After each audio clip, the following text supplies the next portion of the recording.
Your Steve Jones Show podcast is loading now. The Steve Jones Show podcast is sponsored by Purdy Insurance. Visit Purdy Insurance on Market Street in Sunbury or visit online at purdyinsurance.com.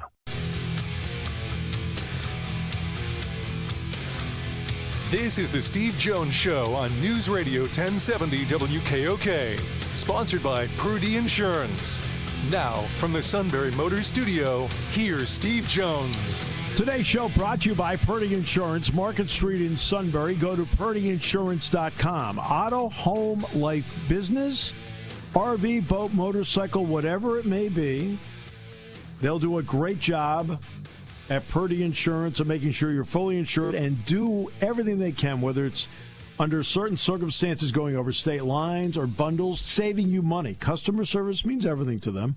At Purdy Insurance, Market Street in Sunbury, go to purdyinsurance.com.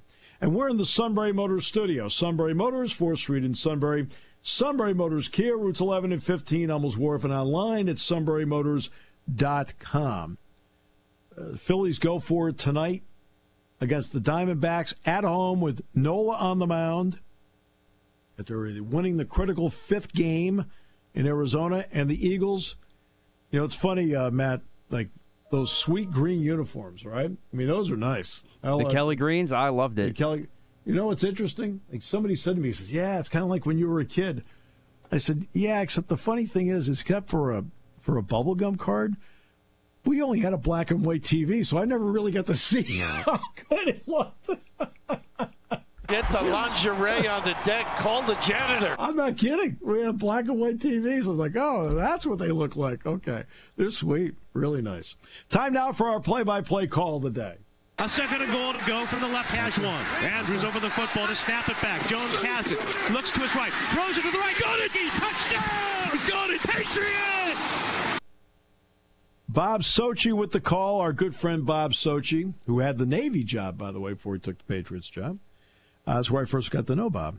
And the touchdown pass was to another good friend of the show, Mike Gesicki, who caught it. And the Patriots' 300th regular season win for Bill Belichick. All right, let's turn our attention now back to Penn State for a moment. Bring in Jay Paterno. First of all, Jay, how have you been? It's great to have you with us. Well, I was having a great fall until Saturday, but I mean, you know, the reality is the sun came up, so it's onward and upward. All right, you've been in this position before, and on a day where you end up going 1 for 16 on third down, which in the end that's the part that just crushes you offensively. You can't sustain anything. You know, what as you're standing there trying to come up with, quote, something, because you know what's happening, how difficult is that as you're trying to go through a game and say, okay, we got to find something that works to keep drives going? What's that like, because you've lived it? Well, I think everybody's focused on the 1 for 16 on the third downs, really. And the number inside that number is really the 1 of 8 on third and fourth downs and 4 or less. That's where they really didn't make any hay. Right, and that's what I talked about. Yeah. That's your swing. Yeah, that's your swing right there, because, you know, third one was 3rd and 30. I mean, God doesn't make that. Right. But at the end of the day, those are the things. And so you're trying to, and they tried different things. I think, you know, they threw the ball out to Singleton on the 3rd and 1. It was a little behind them. They tried throwing, tried running it. So I just think that Ohio State's really good defensively. You know, I mean, some of the things Ohio State's tried to do in their short yardage, they used Devin Brown coming into that game who got hurt.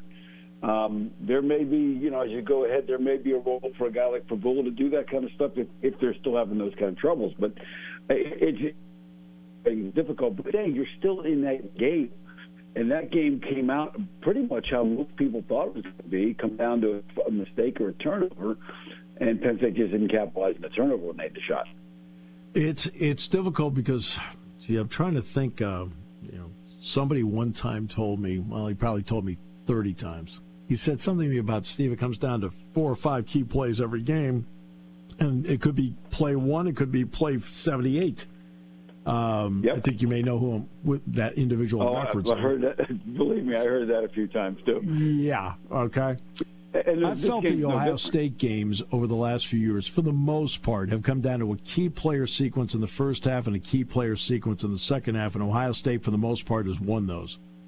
Yeah, the first half, the sequence was the Jacobs play, Yep. And then they keep the ball, get a touchdown. The other one was after the punt went off the foot of Fleming and Elsdon recovered, and Penn State could not convert and then went for it on fourth down, and Ohio State eventually scored. Is that too simple on my part? No, I think that's the main thing. I think if you look at when the ball went off Fleming's foot, I'm watching the game and going, okay, there's the Mark Rubin moment that we've all been waiting for. You know, that's what I told Jack. That's what I told exactly what I told Jack. The Mark Rubin moment. The kid that didn't come to Penn State, he's at Ohio State. I'm going, oh my God, it's poetic justice, and we didn't, obviously didn't get the score on it. And I think one of the things, there's been a lot of people critical of the offensive court and Mike Yursich. There's been a lot of people critical of how Al played. But the reality is this. You're in an offense that's a little different than what Penn State's been because you don't have that mobile quarterback. And that the minute you don't have the mobile quarterback, that opens up all the coverage playbook to you as a coordinator on defense. So it makes it more difficult in those third downs because they can do more stuff. And Ohio State's a really, really good defensive football team. Yes. They tackle really, really well. I mean, they hadn't given up a pass play of 36 yards or longer than 36 yards all year, have not given up a run of 22 yards or more than 22 yards all year. They're not great offensively, but they're going to be a handful to replace them, on defense. 1995 game at Michigan State. Last play of the game, Wally gets the ball to Bobby Ingram because Joe said plain out, I want the ball in Bobby Ingram's hands because he's the best player on the field. You knew going into the game Marvin Harrison was the best player on the field. In fact, when they played Georgia, he was the best player on the field. Not Jalen Carter, not Nolan Smith. It was Marvin Harrison. How difficult is it? I know he's a wide receiver, but how difficult is it all day long to deal with a guy like that who is the best player in the field?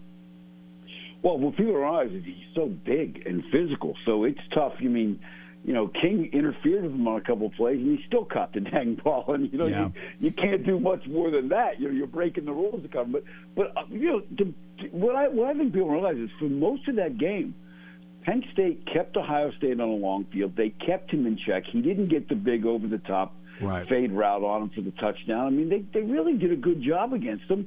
The one breakout play was the crossing route late in the game, and Ohio State finally came to that adjustment. But, was he the difference in the game? I wouldn't necessarily say that as it relates to that. Stover made a couple of big plays. They ran the ball fairly well when they had to.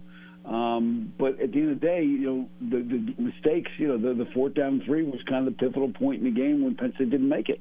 Because other than that, it's a one-score game, and Penn State did what they had to do out there to have a chance to win in the fourth quarter. Yeah, they did. I thought they did a good job. They for the most part, they played zone, and they ran the two wides deep against the zone, and that opened it up underneath. That's how I saw it? Is that how you saw it? Yeah, and they got in his face and held him up sometimes, and they did a nice job. And look, at the end of the day, up until the fourth down, when you look at Ohio State's average starting field position was their own 22-yard line. That's right. They did a great job. I mean, that was a well-coached football game, and you take your shot on the 4th and 3 because you feel like this is your shot, and it didn't work out for you. So everybody wants to be critical of coaching and the third down. They never put the defense in a bad position. The defense had a field to defend almost the entire game. I thought coming away from that thing, you got a young quarterback on the road, and you had a chance to win the game in the fourth quarter.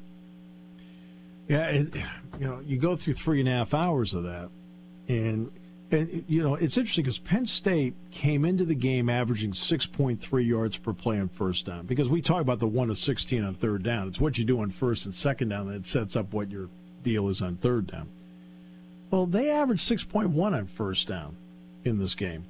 But when you're 0 of 6 on third and less than 4, and you're 1 of 3 on fourth down, all right, and I think, 2 of the fourth downs were less than 4? That sound right? I mean, that not finding a conversion there somewhere is tough, and that's a credit to Ohio State's defense, but that's hard to do sometimes, and you can't sustain any momentum when that's happening, right? No, and part of it is getting in a rhythm. Yeah. Because when you get into a rhythm, then confident. I think there was a little bit of, and look, there's some young people in key spots on the offense, including quarterback, to where when you have, this is the first time he's really had that kind of adversity, and he'll learn from it. And Drew will learn from it. The team will learn from it. Without a guy like Langdon up front at guard, that's a big loss. I mean, they're missing some key people in terms of leadership and that kind of thing. So I think, when you get into that, it's hard. You need somebody to kind of take charge. And I don't know if they have that personality on that offense. When you watch Michigan with J.J. McCarthy, that kid, he's been around. There's only 3 or 4 teams in the country, a quarterback that started more than 15 games in a top 10, 20 defense. So Penn State's got the top 20 defense. They don't have a very experienced quarterback yet. But you know what? There's so many things ahead of him right now. And look, there's so many things ahead of this team. Now, I know immediately everybody's like, well, Michigan. I said, dude, play Indiana first. And then Maryland is not a given. That's right. People are looking at Michigan already. And then after Michigan, Rutgers is playing pretty good football right now, too. So, I mean, 6-2. Just take it one at a time, folks. Like, honestly, the sun came up this morning. The leaves are beautiful. Let's look forward to the Indiana game. As a coaching staff, every coaching staff handles it, in their own way. After something like this, what was the way that the staffs you were on handled the first couple of days of the next week to do what you could to get the team back on track? Well, I'll give you 2 different examples. One was good, one was bad. In '99, we lost to Minnesota in a game we never should have lost. It was crushing. And that team moped around, and it was tough to get them off it. And then we went out and played Michigan, had them down 10 points, and they drove twice.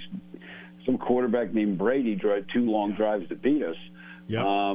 And, that team really went in the tank after that Minnesota loss. Just never really got their footing back under them. And I go to 2005, where we just had a brutal loss out of Michigan, where a couple things that shouldn't have happened. And that team made up their mind that we're going to win the rest of our games. Same thing in 2008 when we lost Iowa. That team just said, we're going to win the rest of our games, win the Big Ten. So that can happen for this team, but it has to start with Indiana. And, I feel like I would be a good guy for the, mental health hotline for Penn State fans right now.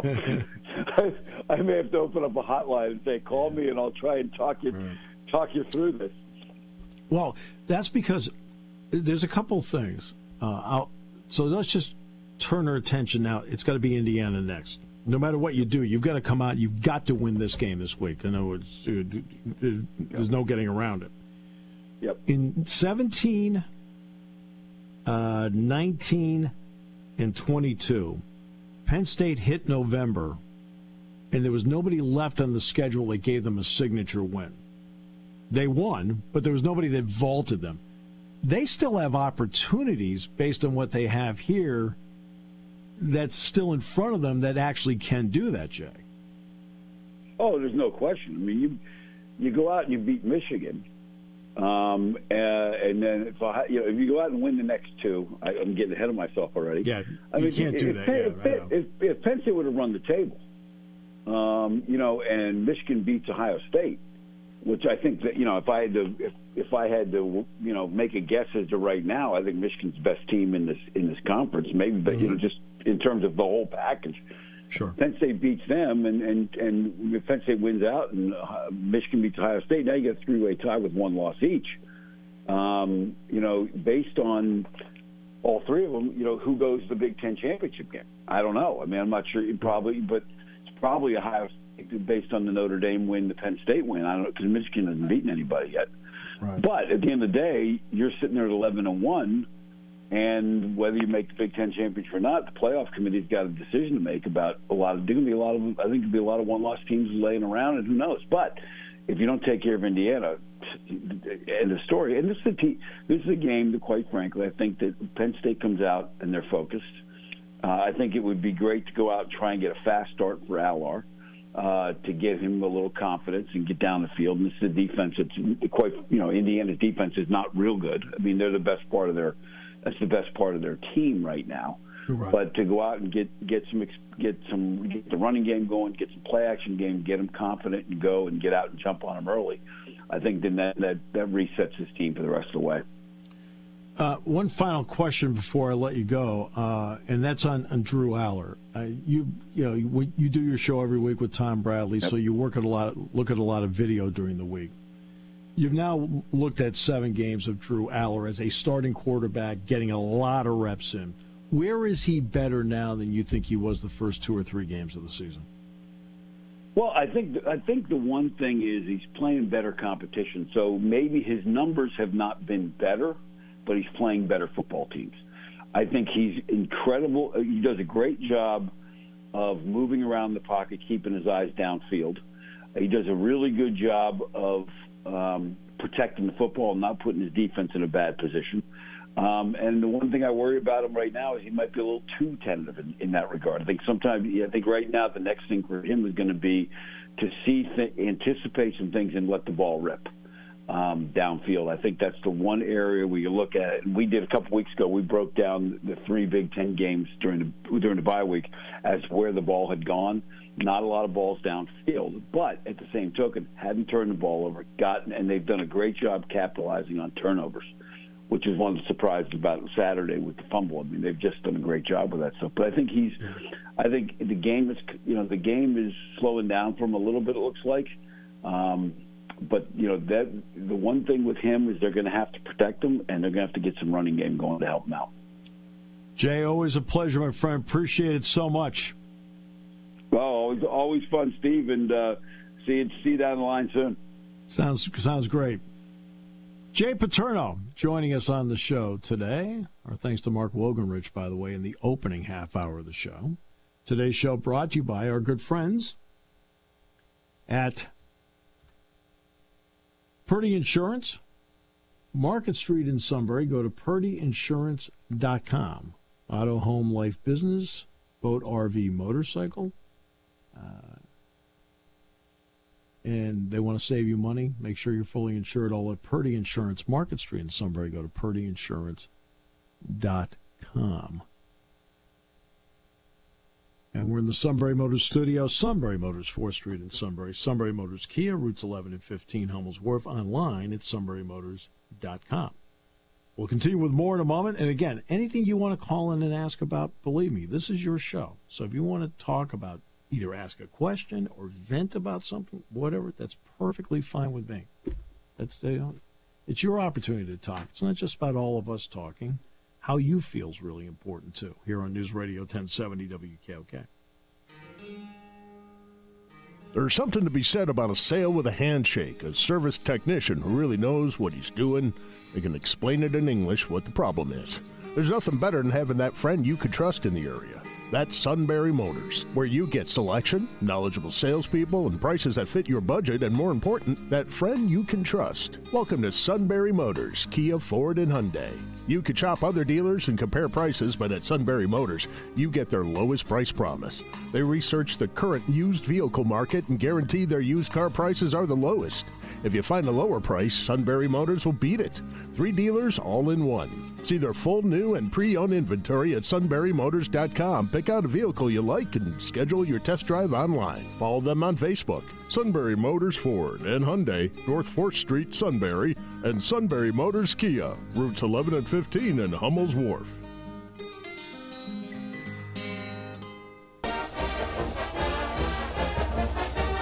Hey, by the way, your Eagles defense was just phenomenal last night. I thought against that offense, and I know Jalen Waddle got hurt and so forth. I thought the Eagles defense played great. Coming out party for Sean Desai. Everything was just wonderfully done last night. I mean, it's a week-by-week thing. I mean, I'm not into coming out parties and things like that either. You know, you got to do it again next week, too. But they did a great job. I mean, that's a terrific offense. They bring different challenges than other teams do, and I thought the Eagles were just all over it last night. Played really, really well, and now are equal with the Chiefs with the best record in the NFL. Remember Lamar Jackson, Steeler game? I was critical of how he played. He was brilliant yesterday against Detroit. Not just good, he was brilliant. I mean, name me a mistake he made.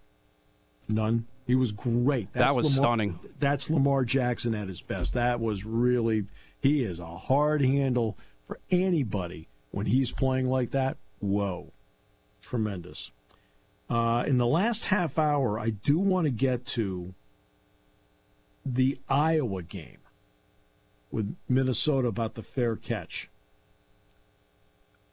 Jack and I were watching that on the plane, and something happened in the preseason here, which I can then give you some perspective on what, quote, the thought process is, even though I don't agree with the thought process at all. Like, I don't agree with it at all. I thought it was a horrible call. And not only that, what's interesting is that's not the call that was made on the field. The call on the field, I think, was, we didn't have the sound up. The call on the field was a touchdown. It's the replay guys that overturned it. And I'll give you at least some perspective as to, because when Jack and I were talking about it on the plane, he says, what the? I said, you know what? Something happened in the preseason here when the Big Ten officials were here. And so I'll tell you about what that story is. And I'm also getting a little bit sick and tired, to be honest with you, of some people making light of what Michigan did with sign stealing. Like, oh, well, hey-ho. Oh, hey-ho what? You're not allowed to do what they did. And it's more than, and believe me, if you think it's one guy, you lead the league in naive. Okay? You can look at any tape, and if you can see the signs, you can decipher them because they're on tape. You can do it. Right? That's allowed. Whether it's a TV tape or it's an all-22. Now, a lot of times you can't see the sideline on either one, but you can. But you can't send somebody there with video and video the signs.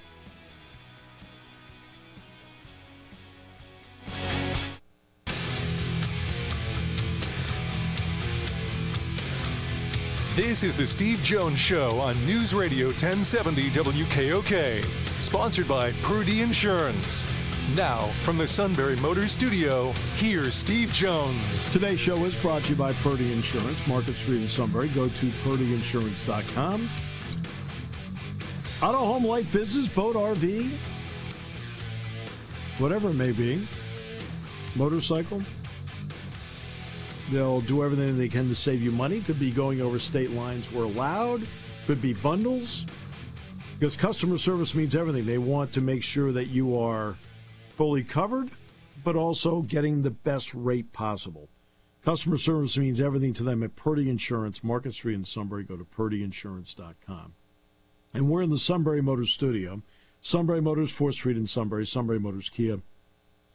Routes 11 and 15, Hummels Wharf, and online at sunburymotors.com. He held on during the break. We always appreciate to hear from Doug in Wellsboro. Hi, Doug. How are you? Hi, Steve. How are you? I'm doing well. Thank you. I'm going to start specific, then just a couple general questions overall. Sure. Again, why not two people back on a punt return? You're essentially going to catch the ball at midfield if you catch the ball. Even if it's windy, you can help each other out. You're not going to get much of a return. I don't understand why they don't put two back, especially in that situation. Fair, because that was the one punt that hit the ground. And again, we're at the very top, so we're high up, so I couldn't judge. Like, if I'm at Beaver Stadium, I can judge when you're lower to the field as opposed to Ohio State. So we'd have to ask Brian about how swirling it was down there. So I don't know what he was dealing with that, or if he just misjudged it. And that's always, I think, a fair question to ask as to why not two instead of one back there. And especially when you're playing on the road, because it's one thing at home, you can hear your sideline at home. It's more difficult on the road in terms of whether to take it or not. And I asked Caden Saunders last week about years ago. Derek Williams told Jack Ham and myself about how he judges a punt. And he said he'd be back there by himself, and the first thing he would do he would glance at the gunners. Did the gunners get a free release off the line of scrimmage, or did they get hit and held up at the line of scrimmage? And that helped determine whether or not he fielded a ball. Seemed like a logical answer. I asked Caden Saunders about that last week, and he said he mostly is listening to the sideline as to whether he should take it or not. So I think, you bring up a fair point about two guys being back there, especially in conditions like that. I mean, that's certainly not the philosophy, but it's not an unfair point. I can see one guy back normal times, but in that particular situation, that kid's punting from his end line. Yeah. Not the goal line, the end line. Yeah. So the number one thing you have to do is catch that ball, and you'll have the ball at midfield, even possibly plus territory, and they let it hit the ground. So, I mean, with two guys back, at least you can help each other out something, but I can't – I mean, you can't have that. Right, and it ended up being a 72-yard punt, and it flipped the field right when you thought you had a chance to maybe, have an opportunity at point-blank range. Yeah. Second thing is, on the 4th and 3 or 4th and 4, you're on the negative side. You're not even plus side. You always talk about extending the game, giving yourself a chance, things like that. They don't make that the game's over. They didn't make it. The game's over. They were down one score, punt it down. Maybe something happens. Maybe they fumble. Maybe a ball gets batted around. Maybe Ohio State fumbles, throws an interception, maybe a 3-and-out. But to put everything on that one possession, that one play, when you're not doing that well to begin with, and the game's over, which it was, I don't understand it. Yeah, the two thought processes on something like that come into play here. Number one is yours. So let's talk. I'll put maybe words in your mouth. You can tell me if I'm right or wrong here. Punt the ball there. Your defense is playing really well. They give you a good chance of getting a 3-and-out, and you get the ball back in the same spot, and now you can go about your business from there, right? Especially with a punter that's having a really good day, and B, does not have a touchback this season. Okay, so maybe you can get knocked it down to maybe, I don't know, let's be conservative here, the 8 to 15-yard line, right? So that would be one thought process, and would it be fair to say that's your process? That's correct. I mean, right, okay. you are correct. Right. So now we'll go to the other side, because it's okay. So he's thinking to himself, based on the answer he gave in the post game, and this is again, we apologize about the post game. I guess the cord was under a door. The door opened, knocked the plug out. That's this stuff is explained to you later. You're like, okay. I mean, you can't control that. And was this like the scene from Airplane where the guy pulled the plug when the guy was there coming in to land? Yeah, he said, "Oh, never mind." I think he looked like the same guy too. But I guess he explained with everybody about the time remaining in the game, and they caught the big break with the punt going off Fleming's foot and Tyler recovering it. And they felt like this was the chance to keep it alive, and they've done so well on 4th down this year. They wanted to keep that drive going. Okay, if it works, everybody's like, "All right, that's great. Okay, that worked. All right." And James has kidded with me once. If he's kidded me with me once about this, he's done it maybe 20 times. He says, "Yeah, the 4th down calls." He says, "A whole bunch of them are working. They love us." He says, "Second we have one go bad at the wrong time," he says, "they're going to crush us." Well, that one didn't go well. And again, he's thinking about number of possessions remaining. They got a big break. They've got some momentum. They've got some field position. They felt they needed to take advantage of it then. Your thought process, which I have no problem with at all, Doug, 0. Punt the ball, defense is playing great. And you're hoping that, and again, let's say you punt the ball, and then they get a couple of first downs, and now you're left with 2 minutes.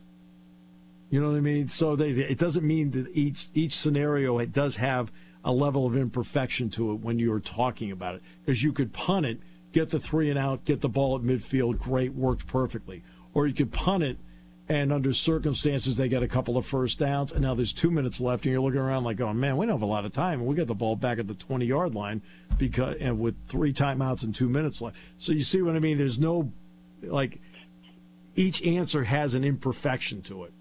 And, of course, the one imperfection ended up being the 4th down play and not converting it, and they got the ball in great field position and then scored a touchdown. So each one has imperfections in it, and I understand completely where you're coming from with yours. Right. Hindsight's 20/20, Steve. We can that's right. Sit here on Monday and say this or that. Right. They could have got the ball and marched down the field, burned the clock, and you got the ball with a minute something left. But at least punting it gives you a chance. They're going to go to Harrison. It gives you more of a buffer. Franklin, they're into statistics and stuff. They have all these statistics guys nowadays. You know the statistics. You get the ball on the plus side of the field. The chances of scoring a field goal or a touchdown are very, very high. Yes, so to put it all on one play, I've got those stats. The 4th down works against other defenses.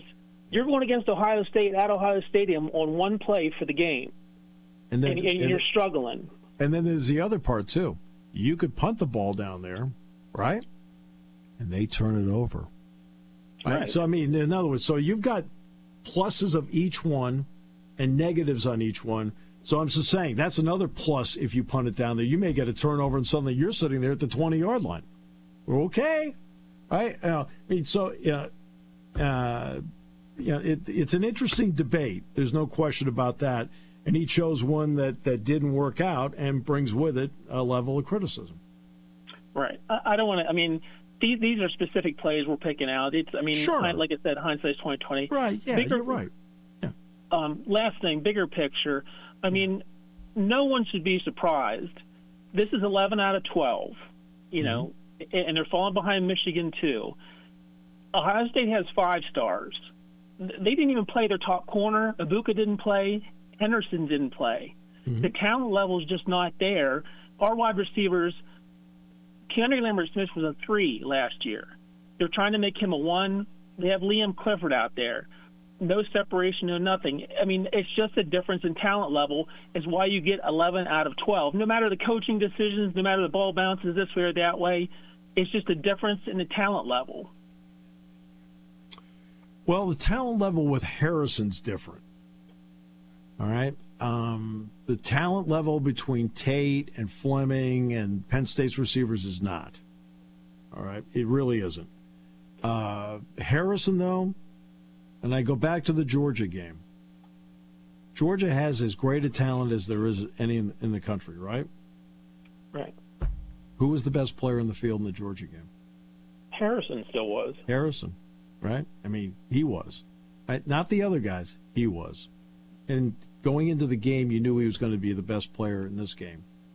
And to his credit, when they needed him to make plays or tough catches, he did. The other guys out there, it's pretty comparable between the two teams.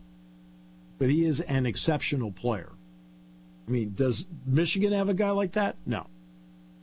They have good receivers. Roman Wilson's very good. Cornelius Johnson's very good. But they're not Harrison. And when I sat back and I watched a lot of games this weekend, Doug, once I got home. Right.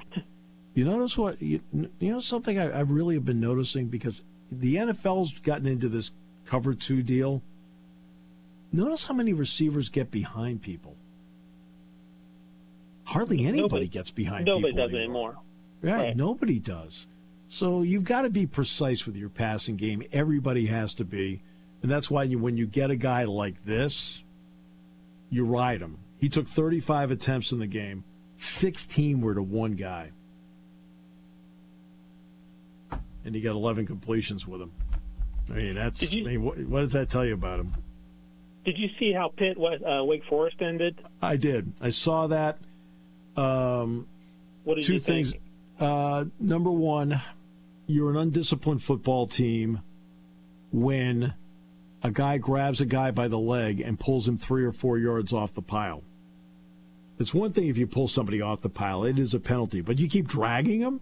Like, what are you doing? And then you're running down as a whole team celebrating the end zone. You get 30 yards in penalties. So now you put yourself back. Okay.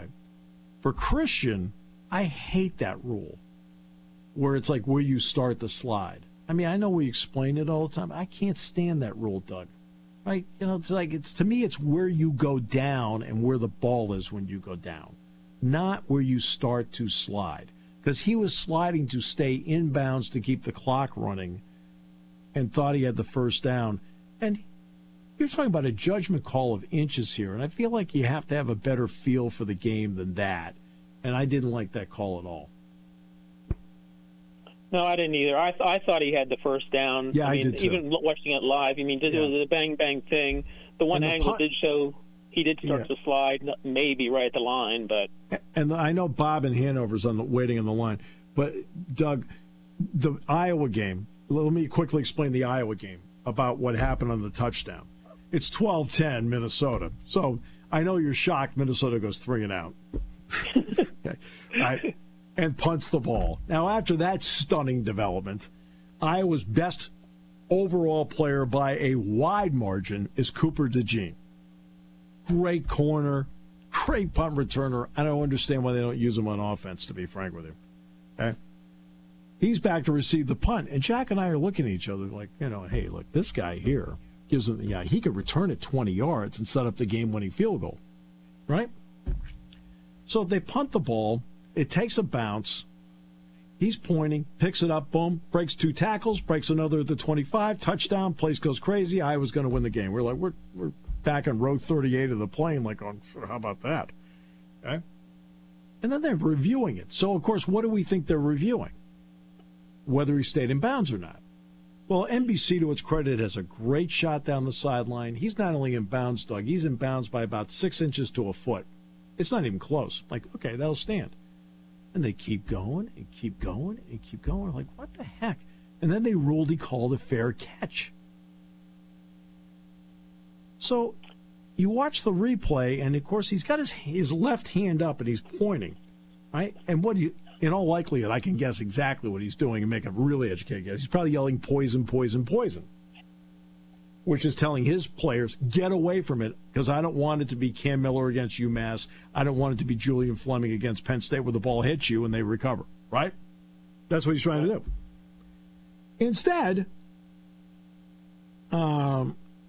Instead, they rule he called a fair catch. So yeah, they didn't call illegal sign until after the review. They didn't call that until they went from point A to point D after. That's right. It was whether he was in or out. I mean, they never called anything. Right. Well, the officials on the field called it a touchdown. It's the review people. As you know, over the years, I've had my biggest problems with the review people, not the officials on the field. And the review people overruled it. In the preseason, Big Ten officials came in and they officiated 2 Penn State scrimmages, the one in the rain that was open and then one in Beaver Stadium. When it was over in Beaver Stadium, it was a Saturday.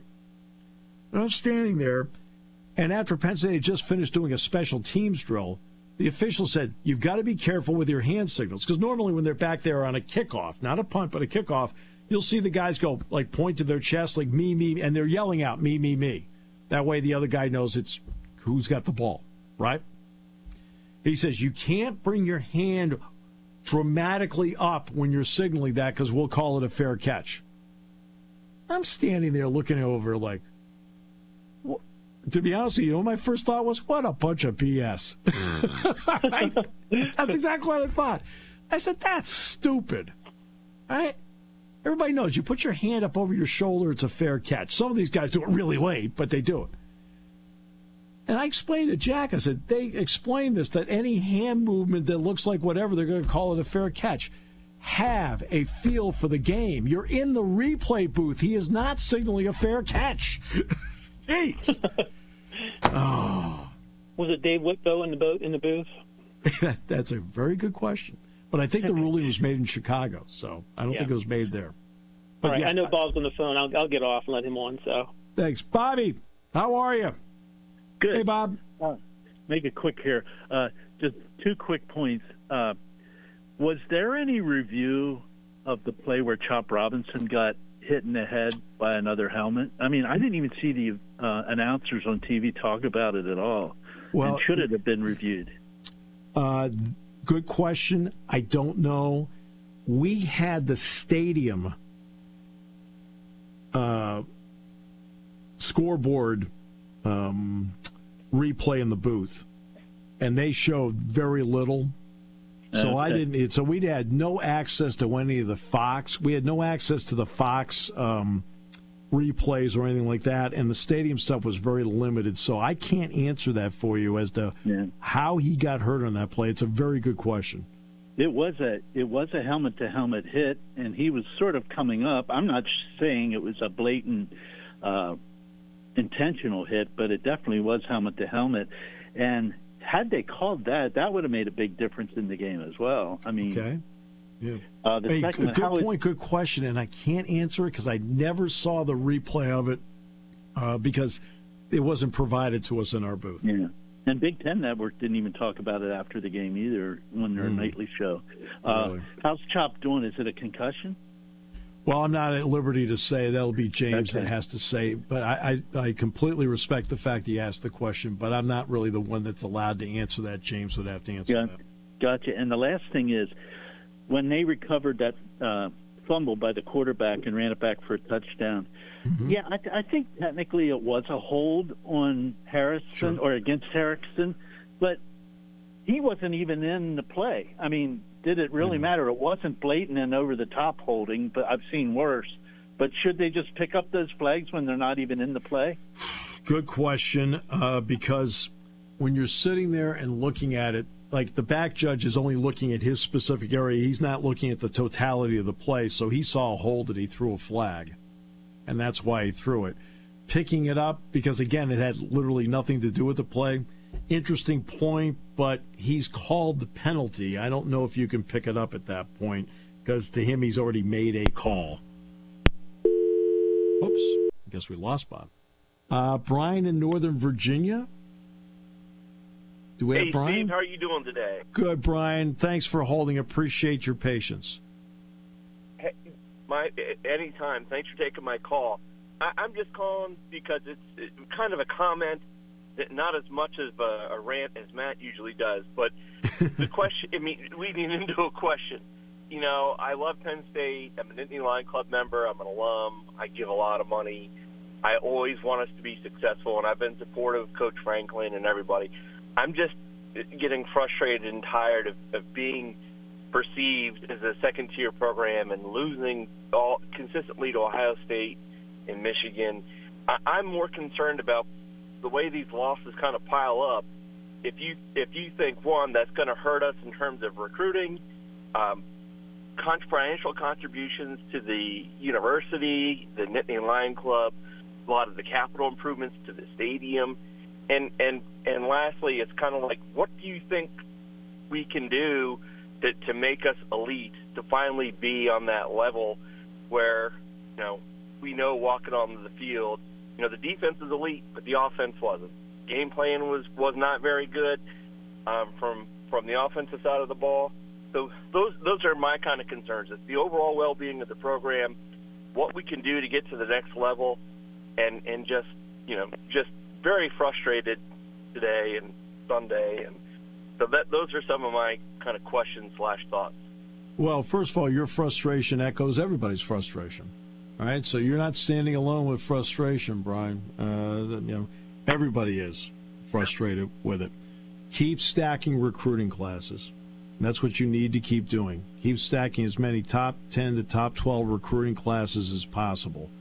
And that's going to be the one way to keep doing it. They've been doing that over the last couple of years, and that's really helped. So I think that's the biggest way to keep going with this, and realize that there are certain elements that need to pay off for you along the way. NIL is a big payoff for you along the way that really needs to help and has to be a part of the recruiting formula, even though you can't directly say, hey, we're going to give you can't do that. But if they're aware of what the possibilities happen to be, because Marvin Harrisons of the world that come on. And NIL had nothing to do with Marvin Harrison being at Ohio State. I mean, he went to Ohio State before any of this happened, okay? But getting a player like that and getting a series of players like that, that does make a difference. Penn State's closed a lot of gaps over the last couple of years by stacking classes. They need to keep doing that. And they need to find that way to win those two sequences in these games. I mean, a 60-minute game, there was a sequence they got away from them in the first half, the fumble, and then, that wasn't because of the holding penalty previously referenced. And the one in the second half where they couldn't convert on fourth down, and Ohio State drove down the field and won. That's the difference in the whole game right there, those two sequences. Everything else, you're dead even. You're both playing great defense. You're both really good on special teams. Ohio State's offense outside of Harrison was not special. They ran for 79 yards total in the game. Right? I mean, that's how close they were. So keep stacking classes and somehow find those sequences. And if I knew how to find the sequences, I would not be sitting in this chair. Well, great job during the game. You are a million times better than the people on the broadcast. Well, that means a lot that you said that to me. Thank you, Brian. Appreciate that. Take care. All right. Neil Coulong tomorrow. Matt is going to rant tomorrow. You realize Jose Altuve has 26 career postseason home runs in 101 games? That's 42 home runs in a regular season. In the most meaningful spots in the world, and you can't stand him. Correct. Go Rangers tonight. Everybody in Houston speaks highly of you. I've been there. Hi, this is Season. For over 100 years, the Purdy Insurance Agency has been protecting families and businesses of the greater Susquehanna Valley and beyond. With the experience of our trained and knowledgeable staff, you can rest assured that your needs will be evaluated and met by some of the industry's best representatives. No matter what your insurance needs are, call Purdy Insurance today at 570-286-5855. Visit our website at purdyinsurance.com or check us out on Facebook to see what we can do for you.